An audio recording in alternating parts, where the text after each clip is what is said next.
आणि आताच्याकडेची आणखीन एक महत्त्वाची बातमी, बीसीसीआयच्या अध्यक्षपदी सचिन तेंडुलकरची वर्णी लागण्याचं वृत्त हाती येत आहे। विश्वसनीय वृत्तांनी या संदर्भात जय महाराष्ट्राला माहिती दिली आहे। बीसीसीआयच्या वरिष्ठ अधिकाऱ्यांबाबत या संपूर्ण वृत्ताबाबत एकमत झाल्याचं देखील म्हणण्यात येतं। वयाची 70 पार झाल्यानं रॉजर बिन्नी हे सध्या बीसीसीआयच्या अध्यक्षपदासाठी अपात्र आहेत।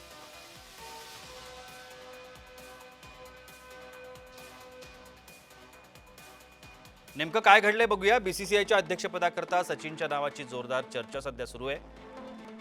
सचिन तेंडुलकर सोबत बीसीसीआयची अनौपचारिक चर्चा झाल्याची देखील माहिती मिळतीये।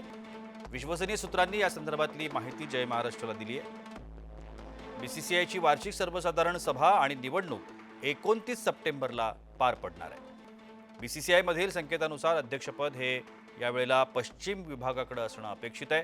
बीसीसीआयचे सध्याचे अध्यक्ष रॉजर बिन्नी हे त्यांनी वयाची 70 पार केल्यामुळे अपात्र आहेत। सौरव गांगुली, रॉजर बिन्नी या माजी क्रिकेटपटूंनी आतापर्यंत बीसीसीआयचं अध्यक्षपद भूषवलंय।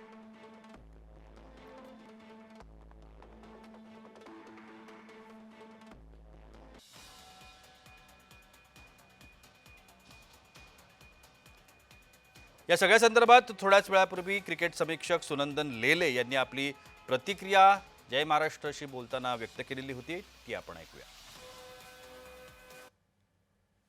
चर्चा खूप नावांची आहे, म्हणजे ती यादी खरोखरच खूप मोठी आहे। आणि मागच्या वेळेला रॉजर बिन्नीचं नाव आलं आणि ते सगळ्यांच्या सर्वसंमतीने सहमत सुद्धा झालं। त्यामुळे याच्यावरती जास्त डिस्कशन किंवा जास्त राजकारण घडलेलं नव्हतं।